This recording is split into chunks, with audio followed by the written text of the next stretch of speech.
And Jim, welcome to the Sports Voice on NUR. What's your question? Gary Barnett for Coach of the Year. Well, I think that's probably a pretty good bet. Hey,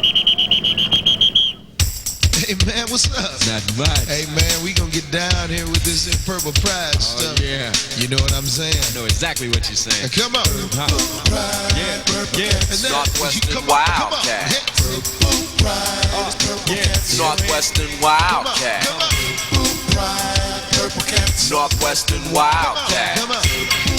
It's the Wildcats. It's the Wildcats. Talk to me now. Purple pride rise high in Northwestern. As the cats strive for #1 to be the best. Wildcats defense, a class act with offense skills from a #1 running back. Steve throws the bomb as the cats excel with more power than an Amtrak derail. So you might as well say, Northwestern Purple Cats are here to stay. Purple Pride, Purple Cats. Northwestern Wildcats. Purple Pride, Purple Cats. Northwestern Wildcats. Purple Pride, Purple Cats. Northwestern Wildcats. Come on. Purple Pride, Everybody, come on. Hey. Everybody's talking about the Wildcats and Darnell premier running back. Notre Dame, no Purdue, don't have a clue when Penn State simply couldn't come through. Wildcat uniforms roar when they hit the field. Touchdowns and interceptions at will to thrill. The fans, come on y'all, let's make them understand. Purple Pride, Purple Cats. Northwestern Wildcats. Purple Pride, Purple Cats. Everybody's talking about the Wildcats. Purple Pride, Purple Cats. Northwestern Wildcats. Purple Pride, Purple Cats. Everybody's talking about the Wildcats. Everybody come on. Everybody come on. Hey.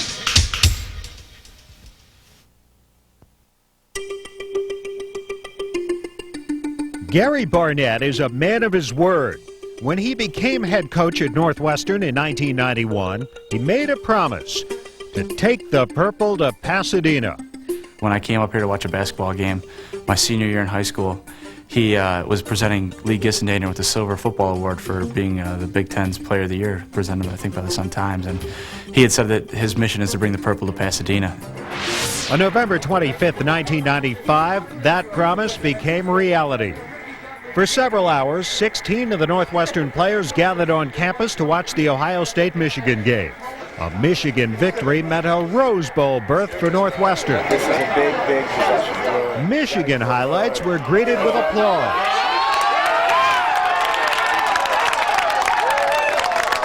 Nervous faces followed Ohio State scores. John Spagnola of ABC Sports provided live reaction from Gary Barnett during the course of the game. That's right, Gary. Michigan's up 9, 12 minutes to go. What are you thinking? Run the ball, use all the clock, and don't give up a big play. Keep squeezing them. We got them where they want them now. All right, there's a little extra coaching going on here, Mark. Anything Lloyd needs right now, I'll give it to him. Okay. Back to Mark Jones in Ann Arbor. The Northwestern players found themselves rooting for a Michigan team they'd beaten earlier in the season. The Wildcats' attitude was simple: go blue. Late in the game, a Michigan interception secured the victory, and the Northwestern players erupted in high fives and hugs.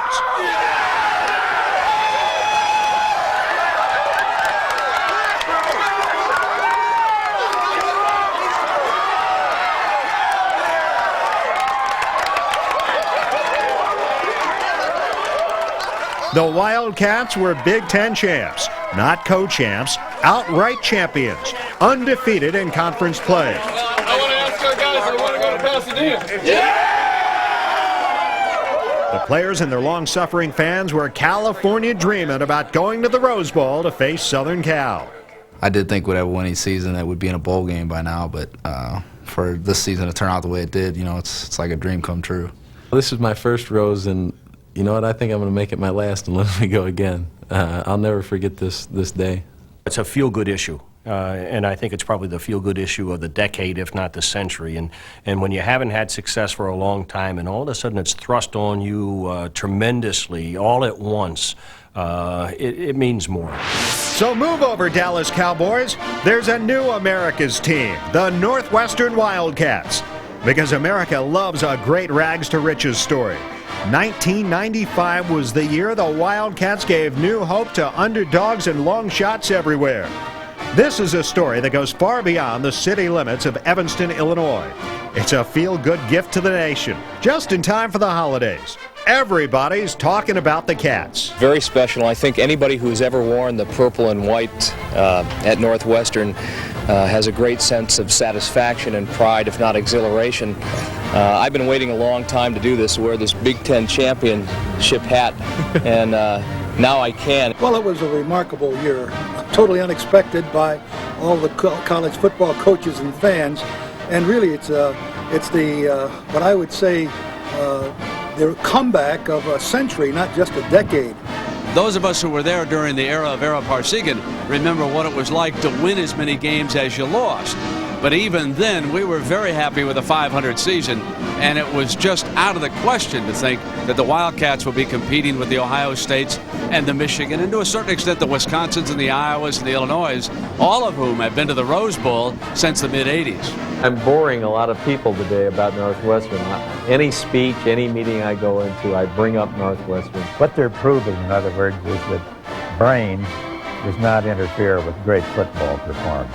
I never dreamt of it, to imagine that they would go to a bowl or that they would beat Michigan and Notre Dame and Indiana and Wisconsin in the same year is pretty startling. We're as stunned as people were when the man walked on the moon. I think this season is doubly exciting to know that the Wildcats 10-1 going to the Rose Bowl when no one ever expected it, but also to know that your university is so high academically and considered such a good school that when you accomplish feats in athletics, it makes it even more special. Still hard to believe it's like a Cinderella season, but I know those guys don't want to thought of that because they work hard to get there, and they worked hard as anybody else in the conference, and they knew they had a talent, and I did too. I'm just real happy with the way they turned that program around, and sure, I think it is one of the biggest stories come out of college football in a while. Just come from the doormat to the Rose Bowl, hopefully Rose Bowl champ. It's just real exciting. The Northwestern Wildcats believed, then achieved. Doing the radio play-by-play, I had a front row seat to watch one of the great sports stories of our lifetime unfold. The Wildcats became prime-time players, shocking a national media unaware of Gary Barnett's sleeping giant. Victories over Notre Dame, Michigan, and Penn State, a trifecta accomplished only twice previously, led to Northwestern's steady climb in the national rankings.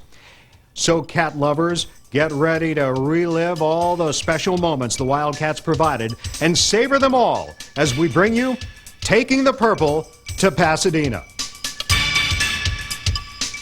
Taking the Purple to Pasadena is brought to you in part by WBBM News Radio 78 and by the Chicago Sun-Times and by Xerox, the document company.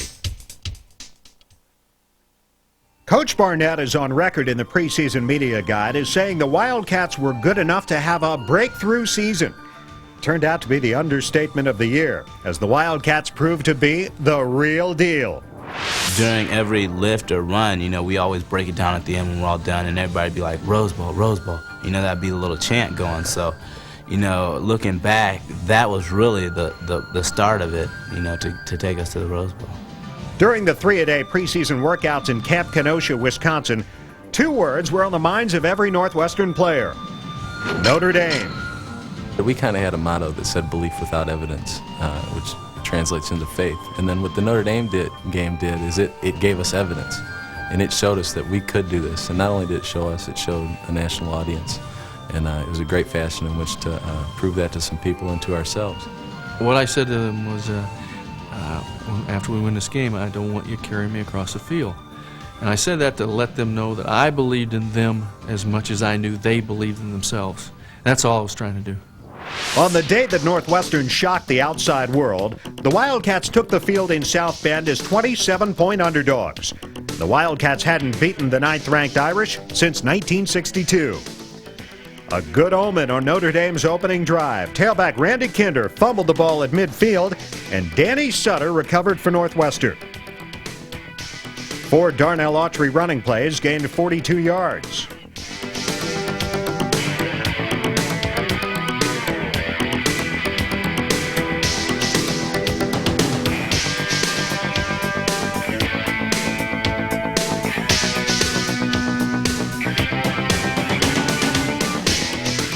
Beasley to the left, single set back Autry on 3rd and goal at the 7. Schnurr, short drop, throws to the end zone, left corner, touchdown!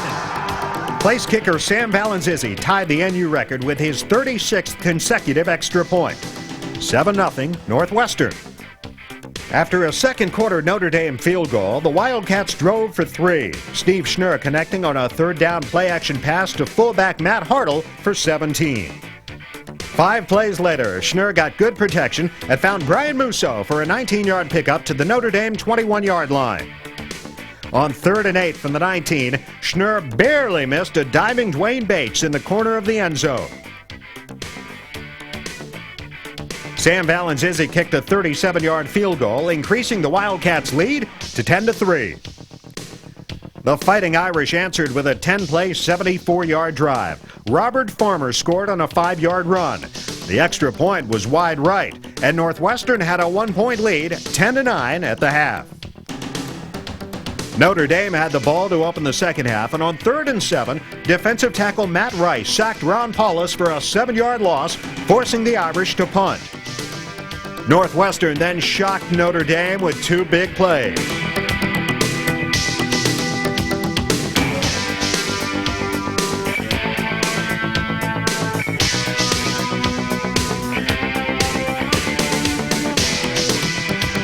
NU leads it 10-9. Play fake by Schnurr. Going to go to the air. Got time over the middle. He's got Bates inside the 5. Touchdown! Dwayne Bates sliding across the middle. Sam Valenzizi's second extra point of the game gave him the school record for consecutive PATs. Less than 3 minutes into the second half, Northwestern led Notre Dame 17-9. The score was unchanged into the fourth quarter when Notre Dame mounted a comeback with 8:19 to play. That option play picked up 15 yards to the 16-yard line. The Irish closed to 17-15 on Randy Kinder's 2-yard plunge with 6:16 left. A 2-point conversion would tie the game. But when Irish quarterback Ron Paulus dropped back to pass, he tripped over center Dusty Ziegler. Northwestern was 6 minutes away from the biggest upset in school history. Notre Dame got one more possession with 5:12 to go. On first down for the Irish 36, Paulus went deep, but the pass was incomplete. On second down, Northwestern held the Irish to 2 yards. On 3rd and 8, Casey Daly pressured Paulus, but he passed for 6 yards, setting up a 4th and 2 with over 4 minutes left. Afterwards, Lou Holtz was to second-guess himself and said he should have punted on 4th down. Instead, Notre Dame called a running play. Northwestern defensive lineman Ray Roby and Matt Rice stopped Randy Kinder a yard short of the first down with 3:57 remaining. Northwestern ran out the clock with the help of a 26-yard scamper by Autry. Notre Dame was done, and Northwestern had pulled off a stunning victory, 17-15. The Notre Dame game was huge for us because I think it showed us that we could play, with anybody in the country, our league, our schedule. Play and also beat, anybody on our schedule. We've been trying to beat Notre Dame for the past couple of years, and we never did it. And I believe that once we did beat Notre Dame, it instilled within us a confidence and I don't want to say arrogance, but some kind of air, I guess you should say. Some kind of feeling about yourself that you can win. 1 week after the Notre Dame victory, the Wildcats experienced a painful defeat, a 30-28 loss to Miami of Ohio. The game began like it might be a Wildcat blowout, with NU twice taking 21-point leads. Second and long, short drop, now rolling right, now looks to the left, throwing for Bates, open, touchdown! Back to throw to Steve Schnurr. He's got a man open, Autry makes the catch inside the 10 to the 5, into the end zone, touchdown! Back to throw it is Schnurr. He's got time. He's gone deep downfield. Bates out there makes the catch inside the 5. Touchdown as he falls into the end zone. Steve Schnurr's 3 touchdown passes in one half tied a Northwestern record and gave Northwestern a 21-0 lead. The junior quarterback, who passed for over 1,400 yards in '95, takes pride in his leadership and his ability to make plays. By going out there and executing is how I lead, and try to make smart decisions for my team, for those around me, and trying to get us in any bad situations, try to put us in any good plays. On the second play of the third quarter, NU's Rodney Ray intercepted a Miami pass and ran it back 20 yards for a 28-7 Wildcat lead. But Northwestern squandered that lead, and with 3 seconds to play, Miami's Chad Seitz kicked a 20-yard game-winning field goal. Sam Valenzizi called that heartbreaking loss the turning point of the season. It taught us that we have to play 60 minutes, that we have to put teams away, and that's what we needed. That was the only thing that was missing from this team, was to be able to put teams away. And we learned that lesson very early, and I think if we hadn't lost that game, that we wouldn't be making plans to go to Pasadena and play USC. I can't believe I just said that. After beating Notre Dame, we knew we had a good team, and then we lost to Miami of Ohio. So what Barnett emphasized to us was, whether we were the team that beat Notre Dame or whether we were the team that lost to Miami of Ohio. And I think at that point, the team realized that we were the team that beat Notre Dame, and week in and week out, we started to play like that. The loss to Miami would be the only blemish on the Wildcats' 95 record. They wouldn't lose another game all season. NU snapped an 11-game home winless string when it beat Air Force 30-6 at Dyke Stadium. The game showcased the spectacular talents of sophomore Darnell Autry and junior linebacker Pat Fitzgerald. Fitzgerald's masterpiece included 14 tackles, 13 solos, a sack, an interception, and a fumble recovery. Campbell in motion, Brown hit, sacked back at the 13-yard line by Pat Fitzgerald. Morgan rolling to his right, lets it go, intercepted by the Wildcats. Pat Fitzgerald, and he's down at the 37-yard line. Campbell in motion, option right, and Brown is jarred, ball pops loose, Wildcats have the football. Pat Fitzgerald, second turnover he's come up with today. On offense, Darnell Autry rushed for a career-high 190 yards, including a 46-yard run in the second half. His streak of 100-yard games was now 4. Autry scored the Wildcats' first 2 rushing touchdowns of the season against Air Force in a 30-6 run. Place kicker Sam Valenzizi, who would be chosen as a finalist for the Lou Groza Award for Kicker of the Year, also had an impressive streak underway. His 3 field goals against Air Force continued a streak that would reach 13 in a row. Game 4 was Indiana in Evanston. And for the second straight week, the Wildcats won easily, 31-7. NU improved to 3-1 for the first time since 1963. All-conference punter Paul Burton grabbed the spotlight with a 90-yard punt. When the Indiana return man let the ball bounce, it rolled out of bounds at the 3-yard line, tying the school record. For the game, Burton averaged over 56 yards a punt on 5 kicks, tying his own Wildcat record.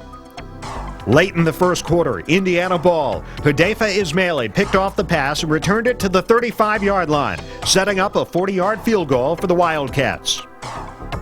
For the 5th straight game, Darnell Autry rushed for over 100 yards, 162 against Indiana.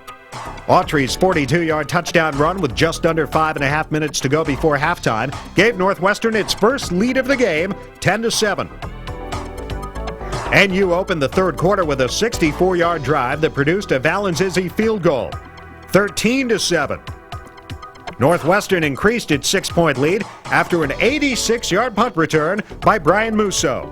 Sutkowski's punt is a boomer. A high wobbly punt drives Musso all the way back to the 7-yard line, makes the catch, 15-20. He's to the 25, the 30, in the open field. He's to the 50, the 40, the 30. Brian Musso on the sidelines, 1 man to beat, and he's taken out of bounds. By season's end, Musso led the Big Ten in punt return average and was among the best nationally with 14 yards per return. You can't really realize while you're out there that there's a lot of people coming down and there's a potential of them killing you. You just got to wipe all that out and focus on the job you have to do, and really focus on the ball and do what you're doing. And it's something I really enjoy doing, and it's a challenge that I love, and every time I go out there, just get a lot of energy from having the chance to do it. Darnell Autry scored his second touchdown 1 play after Musso's return. With about 9.5 minutes to play, the NU defense grabbed the spotlight. Ditto takes the snap. The play fake. Ditto hit. And fumble the football, picked up by the Wildcats. Casey Daly, he's at the 25, the 20, 15, 10, 5, touchdown! Casey Daly's 43-yard touchdown return increased the Wildcats' lead to 28-7. Sam Valenzizi's third field goal of the day completed the scoring in a 31-7 Northwestern victory. Game 5 was a road trip to Michigan, ranked number 7 in the nation. 104,000 dazed and confused Wolverines fans watched the Wildcats achieve their first victory in Ann Arbor since 1959. Afterward, Gary Barnett called it a bigger victory than Notre Dame because this was the Big Ten. The Wildcats set the tone defensively on a goal line stand early in the second quarter. They've got to go less than 2 yards for the touchdown here. Hand off to Akabatuka, wrapped up. And he'll lose a yard on this one. Second and goal at the 2. And the handoff, the Akabatuka, and he's run down at the 3 and shoved back. And Greasy to throw on third and goal for the end zone. It's broken up. Broken up in the right side of the end zone by Chris Martin, who was covering Amani Toomer. Greasy threw it behind Toomer on a quick slant. And now it's fourth and goal. And the field goal unit comes on. And what a great goal line stand by the NU defense. After that brilliant defensive effort, Michigan settled for a 21-yard field goal and a 6-0 lead over Northwestern. Later in the second quarter, NU quarterback Steve Schnur was forced out of the game with a stinger in his throwing shoulder. Reserve QB Chris Hamdorf performed well off the bench and led Northwestern on an 11-play scoring drive. On Hamdorf's first snap, he connected on a pass to Darren Drexler for 25 yards. 4 plays later, Hamdorf connected on another 25-yard pass, this one to Toussaint Waterman. First and 10 at the 11. Sam Valenzizi's 29-yard field goal concluded the drive. 6-3 Michigan. A Michigan turnover just before halftime led to another NU field goal. Chris Martin recovered this fumbled punt at the Michigan 38 with 31 seconds left. On the last play of the half, Valenzizi's 28-yard kick tied the game at 6. Michigan regained the lead with an 80-yard drive on its first possession of the second half. Brian Greasy scrambled in from the 3 for a 13-6 lead. Northwestern then took advantage of 2 Michigan mistakes. Michigan's Tim Biakabatuka, who would rush for 205 yards on 34 carries, had this 23-yard touchdown called back because of a holding penalty. Later, another break for Northwestern. Michigan missed a 37-yard field goal try, setting the stage for the Wildcat comeback. On the next NU possession, Darnell Autry picked up 16 yards to midfield. 3 plays later, Schnur hit Waterman for a 15-yard pickup, setting up a field goal attempt.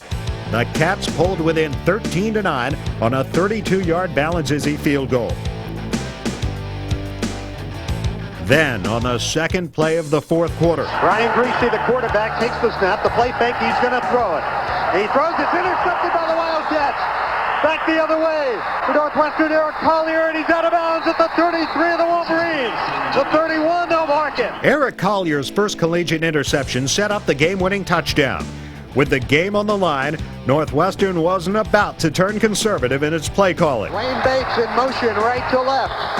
Schnur, one-step drop, a lateral to Dwayne Bates. He's going to throw for Darren Drexler. Makes the catch at the 5-yard line. Dwayne Bates goes in motion right to left. Schnur takes the snap, play fake. He's going to throw, man wide open. Sliding catch.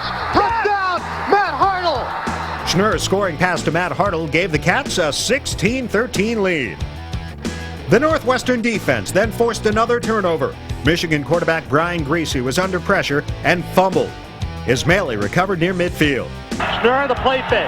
He's going to throw, sets up, he's going deep for Dwayne Bates. He's open, makes the catch at the 15, and he's pulled down at the 5.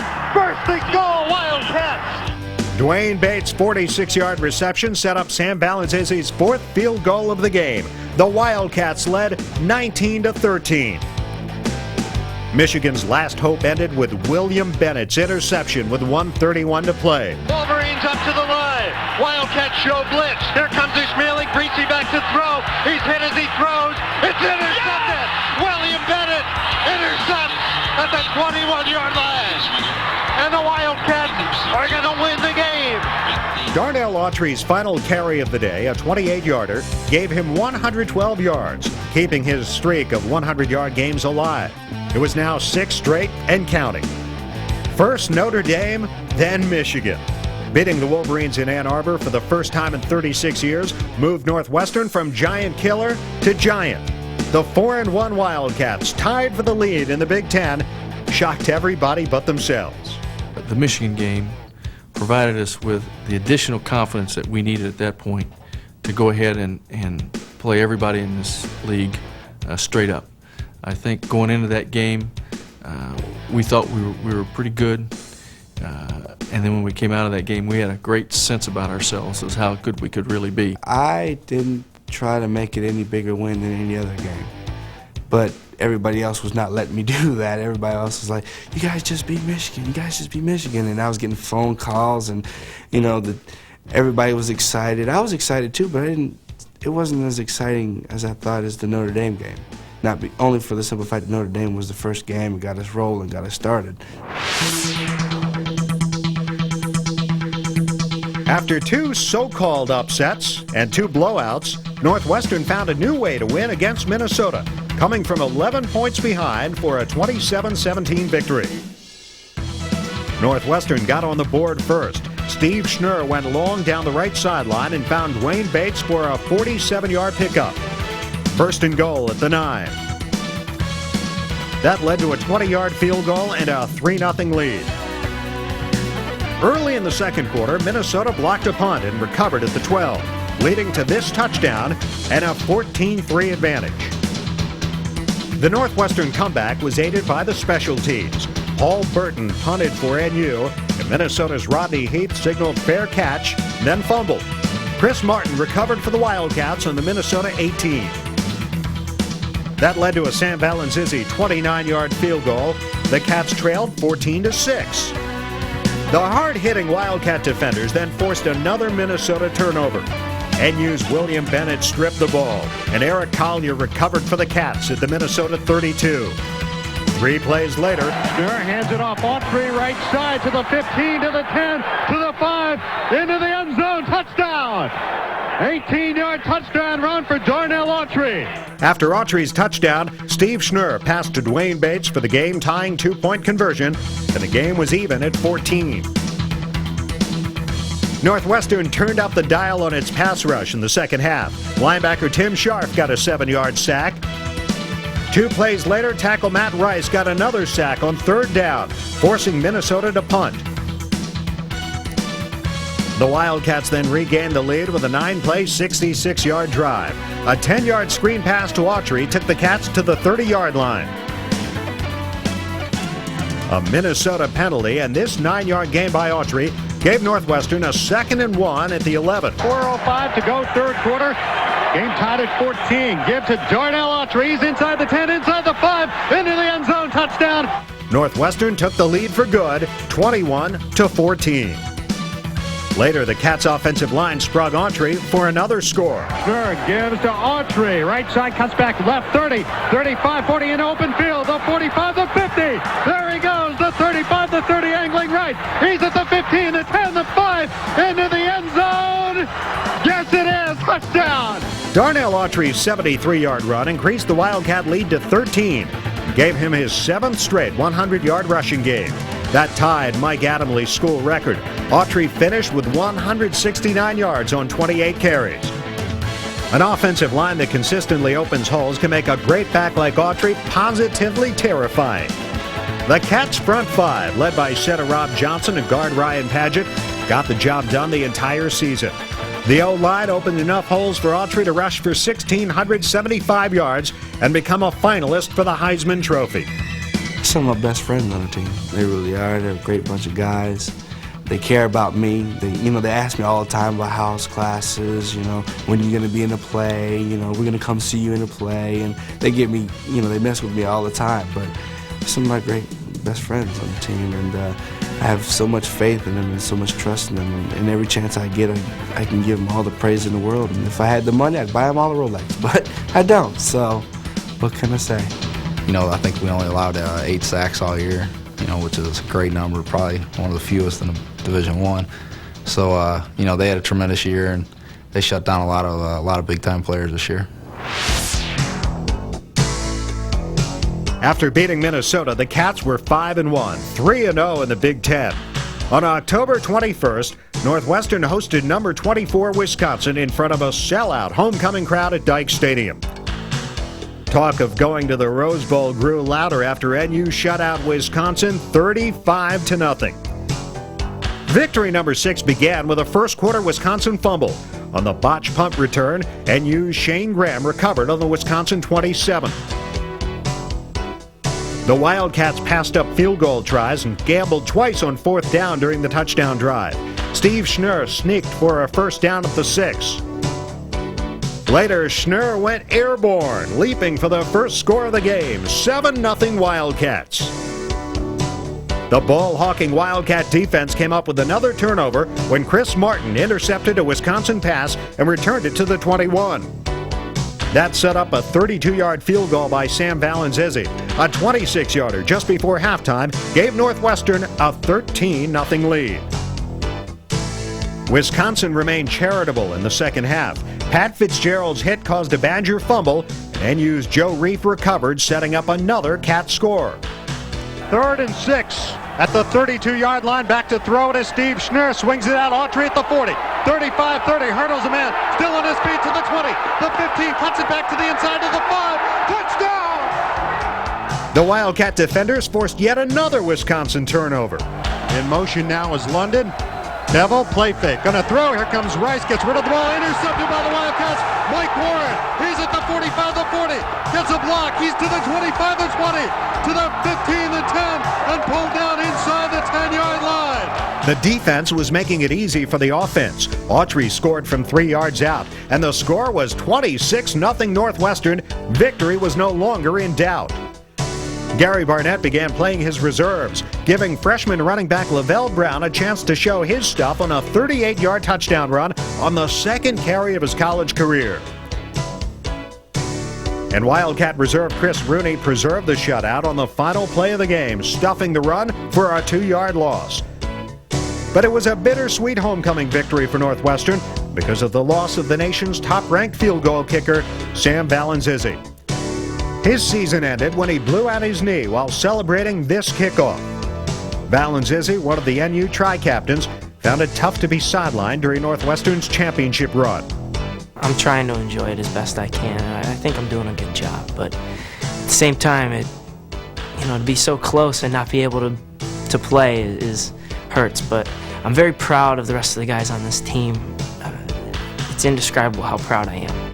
Before the injury, Valenzizi had been Mr. Dependable for the Wildcats, hitting 15 of 16 field goals and 15 of 16 PATs. He's 4th all-time on the Northwestern scoring list with 169 points. The Wisconsin shutout ensured Northwestern's first winning season since 1971, when Alex Agassi was head coach. The defensive effort was so dominant, the entire NU unit was named Big Ten Defensive Player of the Week. The Wildcats, now ranked 8th in the country, went on the road to Champaign for a drizzly slugfest with Illinois. And the Cats were in an angry mood.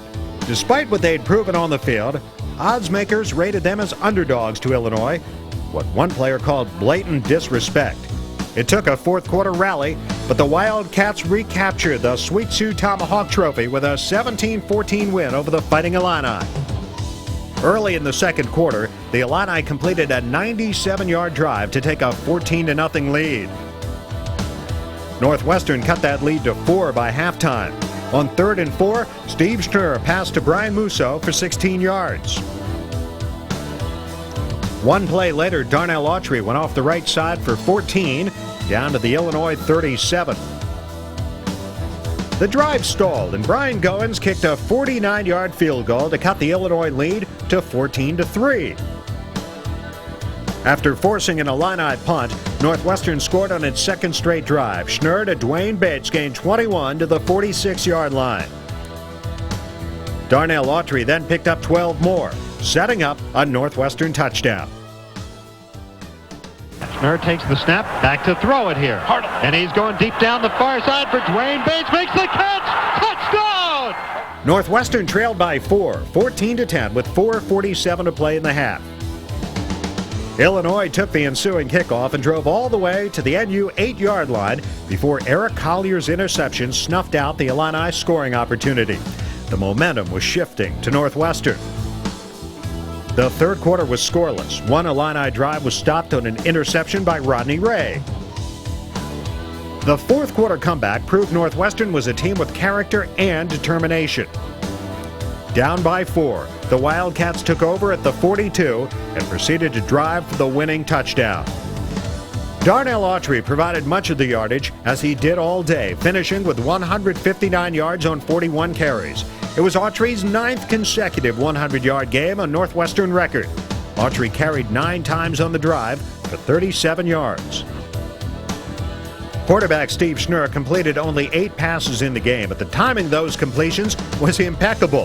A 19-yarder to Dwayne Bates took Northwestern to the 20-yard line. The Cats' offensive line didn't allow a sack all afternoon.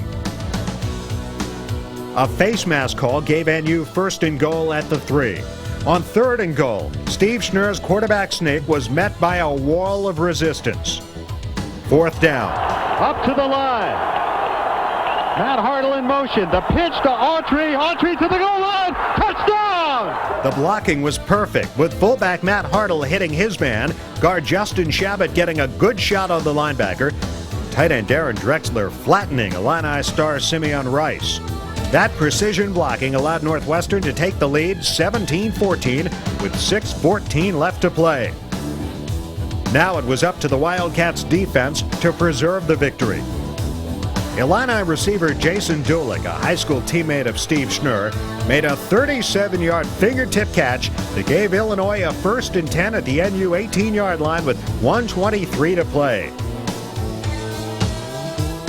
The Wildcat defense toughened. Illini quarterback Scott Weaver fumbled the snap. Northwestern's Matt Rice sacked him for a 13-yard loss.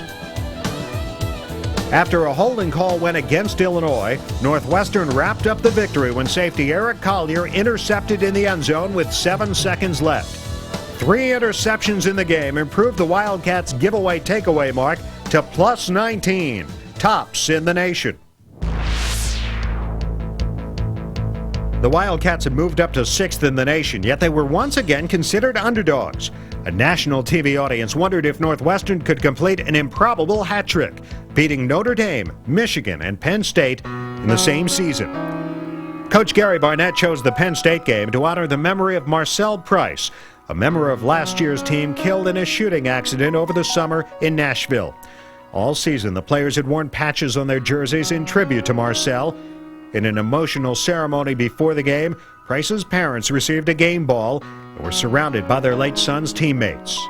He'll always be with us in our hearts and in our minds.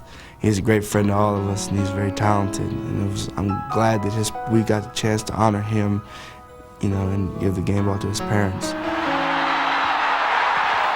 This was the game ball from the victory Northwestern over Notre Dame. And they presented it to us on the 50-yard line at the Penn State game. It was a moving event. Marcel was my roommate this summer, and so, after that it happened, it really hit home to a lot of guys, I think, and I think we rallied together around that. If you can't be motivated by something like that, then I don't think you're human, and that's what it was for us. I think we were so inspired by that too, and so many guys were so close to Marcel because he was just that type of guy, just that type of player. And, when that happened, I think we really pulled together. And the Wildcats scored on their first possession of the game. It was a methodical 12-play, 73-yard drive that set the tone for the game. Quarterback Steve Schnur passed 17 yards to Dwayne Bates. Schnur also connected with tight end Darren Drexler 3 times. The longest completion was 16 yards. With fullback Matt Hartle clearing the way, Darnell Autry scored from 2 yards out, and Northwestern never trailed. In the second quarter, Brian Musso's 23-yard punt return got the Wildcats rolling again. The drive ended with an Autry touchdown. In motion is Mike McGrew. Schnurr gives Darnell Autry to the outside of the 10. He's to the 5, into the end zone. Touchdown! Penn State closed the two-touchdown gap with a late first-half TD, and it was 14-7 at the intermission. It was the only touchdown allowed by the Northwestern defense. In the third quarter, the Cat defenders were on the field for virtually the entire period. Penn State's first possession ended with a third down sack by Casey Daly and Ray Roby. Penn State got the ball back on a turnover at the NU 22, but the Cats shut down Penn State and allowed only a 24-yard field goal. 14-10, Northwestern still on top.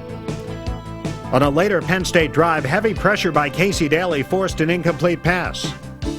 A subsequent 27-yard field goal attempt was ruled wide right, although Penn State insisted the kick was good. Northwestern then put together a drive of 80 yards, similar to the long drive that had opened the game. There were two key plays during the drive.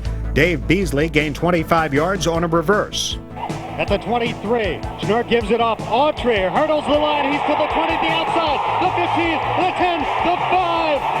He's out of bounds just inside the 1. Steve Schnurr will give it off to Darnell Autry to the right side into the end zone. Touchdown! Darnell Autry's assault on the Northwestern record book continued. His 139-yard performance was his 10th straight 100-yard game. Against Penn State, he set NU records for touchdowns in a season with 14, rushing touchdowns 13, points in a season 84, and season rushing yardage 1,339 and counting. With 11 minutes to play, Northwestern had an 11-point lead. The Cats' pass rush went after Wally Richardson. Back-to-back sacks by Ismaili and Martin led to a Penn State punt. Linebacker Pat Fitzgerald finished with 17 tackles and this fourth-quarter sack. Fitzgerald was named Big Ten Defensive Player of the Week for the third time in '95. His biggest games came against the Wildcats' toughest opponents. I think my consistency came from the consistency of the defensive line. Guys like Matt Rice, Ray Roby, Keith Lozowski, Casey Daly, Mike Warren, all those guys played outstanding all year long. And they allowed me to be able to make the plays that I was able to make. And without those guys, I wouldn't have been able to become consistent because that's what I was lacking in my first 2 years here. I'd play good in the 20 plays that I was in, but I wasn't consistent. I'd play good 4 plays and bad 2 plays. And this year, with the way that they played, it allowed me to play very well. Fitzgerald and his dominating defensive teammates, call them the Purple Curtain, allowed just 38 points in the victories over Notre Dame, Michigan, and Penn State. Nittany Lion coach Joe Paterno called it the best defense Penn State saw in '95. There's great pride in our defensive unit. You know, we started off in last winter saying that for us to go to the Rose Bowl, we had to be the best defense in the Big Ten. And to hear that from a tremendous coach like that, it's very flattering. It just shows how much of a team we are. You know, we don't really have flashy individuals. You know, we just have guys that go out and play together and have a lot of fun, and that's what we did all year long. The Iowa Hawkeyes were the opponent for Northwestern's final home game. Despite an early morning snowfall, the third straight sellout crowd of 49,000 plus turned out to watch the Purple Rain continue. NU came from behind to snap a 21-game losing streak to the Hawkeyes, but the Cats lost star linebacker Pat Fitzgerald to a broken leg. Northwestern's second possession resulted in 3 points. Steve Schnurr's 15-yard pass to Dwayne Bates took the Cats to the Iowa 40. Brian Goins kicked a 50-yard field goal to open the scoring. Then the Hawkeyes assumed control with 2 unanswered touchdowns. A deflected pass went into the hands of Iowa cornerback Tom Knight, who ran it back 28 yards for a 14-3 Iowa lead. A 56-yard Wildcat drive made it a 4-point game. Darnell Autry had the biggest play, going left for 27 yards to the Iowa 29-yard line. Schnurr, he's going to throw on 4th down over the middle. Catch is made by Drexler inside the 10, into the end zone. Touchdown! The Wildcats moved in front 17-14 on a punt return by Brian Musso. Here's the snap to him. He kicks from the 1. Low line drive kick bounces at the 45. Musso picks it up at the 40. Back to midfield to the 50. The 45, the 40. There he goes. He's at the 20. He's at the 10. He's in for the touchdown. Iowa regained the lead just before halftime. On 4th and 5, the Hawkeyes connected on a 39-yard touchdown pass, and the halftime score was 20-17, Iowa over Northwestern. Having come from behind before, the Wildcats remained poised, and they opened the second half with a 69-yard scoring drive. Dwayne Bates commanded the spotlight, first on a 22-yard reception, then on a 16-yard reverse that took NU to the 17-yard line. 3 plays later, Autry took it in from 3 yards out. 24-20, Northwestern in front. Late in the third quarter, a huge loss for the Wildcats. NU linebacker Pat Fitzgerald suffered a broken leg. The Big Ten's leading tackler, the heart and soul of the Wildcat defense, saw his super season come to an end. I'd have to say the most disappointing moment of this whole injury was as soon as it happened. I mean, I knew that my leg was broken, and once we went into the training room, they took some pictures and told me that my season was over. I became extremely frustrated, but at the same time, it was heartwarming to have my family there and all my loved ones to, tell me that don't worry, you have another year, and, look on the bright side, you had a tremendous year and everything's going to be all right. And as time has passed, it's more, it's set in, and I know that I can't play, and it's a reality, and I just have to figure out why some guy upstairs figured that he wanted me to break my leg and take that and turn it into a positive for next year. The game remained in doubt until the Wildcat defense forced a turnover. Back to throw it is Matt Sherman.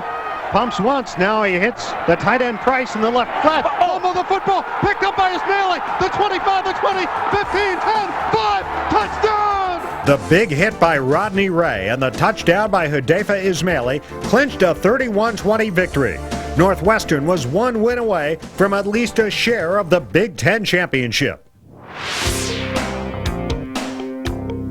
The Wildcats went on the road to face Purdue with a share of the Big Ten title on the line, as well as a shot at going to the Rose Bowl. The 23-8 victory showcased cornerback Chris Martin and the Wildcats' offensive line, which allowed Darnell Autry to have his biggest rushing performance of the season. The Wildcat defense opened the scoring on Purdue's first possession. Wildcat show blitz, back to throw it is Trutzker. Here comes the pressure over the middle. Intercepted by Chris Martin. He's back to the 30, to the sideline, 35-40, the 45, the 50, along the sideline. He's going to go. Chris Martin's going to take it all the way into the end zone. Touchdown! The game remained 7-0 until late in the second quarter when the NU offense made a big play. Back to throw is Schnurr, pumps once. He's got Bates cutting across the middle. He's to the 50, the 45, 40. He's to the 30.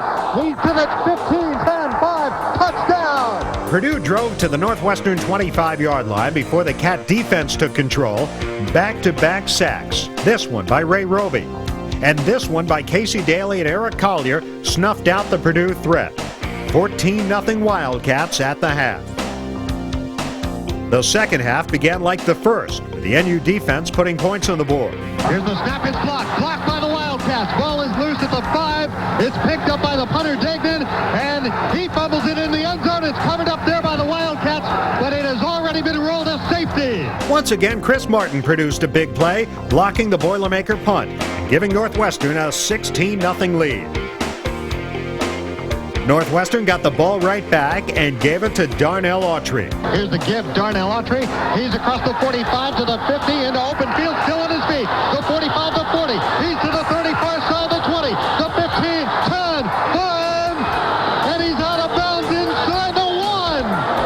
First and goal, inside the 1 I formation. Steve Schnurr sneaking forward, touchdown. 9 points in 16 seconds, and Northwestern had a commanding 23-0 lead after 3 quarters. Another dominating performance by the NU defense led to a school record 10th victory, 23-8. 1995, Gary's excellent adventure. Northwestern, 10-1. Northwestern, 3rd in the nation. Northwestern, Big Ten champ, and going to the Rose Bowl. The 95 Wildcats are a far cry from the team inherited by Gary Barnett in 1991. Everyone wants to know why he thought he could do it when so many others couldn't. Barnett claims ignorance was bliss. When I came, I saw the good things. They, of course, don't show you the bad things. And I didn't know very much about Northwestern, and I didn't know much about its history in the Big Ten in the last 25 years. And so I really didn't know a whole lot, so I didn't pay attention to a lot of the negative stuff that's out there. Once I got here and I experienced all the negativity and all the things that are being said, then I realized I could understand what our kids were going through. I could understand why teams had problems getting together and creating the team sort of cohesion that you need on campus and in the community, I mean, Chicago as well as Evanston. So once I realized where the real problems were, then we could start attacking those. What he did when he came in here is he set his mind on something, and then he used the abilities he has, you know, the wonderful character and charisma he has to draw players into this program, and sold the strengths of the school and the education it would offer and its location, and just sold the program and made us all believe his vision, which was going to the Rose Bowl. I mean, he told me the first day I ever met him, Purple's going to Pasadena. And, you know, it's just a tribute to him because he instilled that in our minds, and it took him a couple of years to make us all buy into it. But once we did, you saw what happened this year. He's a player's coach. We have all the faith in the world in him that he's going to do the best he can for us as individuals and also as a team. He's like a benevolent dictator or, you know, a father with tough love. But the kids know that he cares for them and that he has their best interests at heart. And I think it's the same quality that allows him to have a coaching staff that's as loyal as it is. Oh, I've talked to Barnett several times, but I don't interfere with him in any way. He's got a lot of things on his mind, and he doesn't want to hear anything from an old broken-down tackle. A man who can closely identify with Gary Barnett's feelings right now is former Northwestern coach Bob Voights. He was the Wildcats head coach the last time they went to the Rose Bowl, January 1st, 1949. The Cats finished with an 8-2 record during the 48 season and beat California 20-14 in the Rose Bowl. There's a lot of pressure on you, but it really, to me, it was just another football game. And so we tackled it like, here comes another game, let's get the job done like we have the other ones. I'm going to play it like every other game we played this year. Come out real business-like, you know. Have some fun beforehand, obviously, but come out real business-like. I believed all along that we could go wherever we wanted to go, as long as everyone believed it. And this year, everyone believed we could go to the Rose Bowl. We set our goals at the end of last year to go to the Rose Bowl, and you know, everything we did was in part to get there. And it's a great feeling to accomplish a goal like that. This is a big game for us, and I think that everybody's focused. You know, we realize what's at stake for us, and I think that, you know, coming into the season and being able to accomplish so much now, it's just like, seems like second nature for us to go out there and be prepared. It seems like everybody's working that much harder towards this goal, and I think that's the mark of a good team. So next stop, Pasadena, fulfilling the promise made by Gary Barnett. Good luck in the Rose Bowl. I'm Dave Ennett. Go Cats! Well, I'm a college football fan, and on New Year's Day, I watch all the bowl games, but I'll be particularly interested, obviously, in the Northwestern Southern Cal game. And one of the things that will be going through my mind is that, gosh, I wished I'd been able to take Northwestern there. We came awful close, but never managed. And I'll envy Gary Barnett and the Northwestern Wildcats for being there, and I hope that they can perform as well as they did during the season. Now, never in my lifetime did I say Northwestern is going to the Rose Bowl. But what a nice ring that has to it. So if my schedule works out, yeah, I would like to go. I've never been to a Rose Bowl game, and I've never really cared about who won the Rose Bowl before. This would be the first time that I would care, so I may go. Oh yeah, I got a special dispensation from ESPN. I switched some games around so I get to work this one, and we've got a runner to Winnebago. We've got a big party going on. I put 200 people in a hotel. It's just, gosh, it's so fun. It's I love it.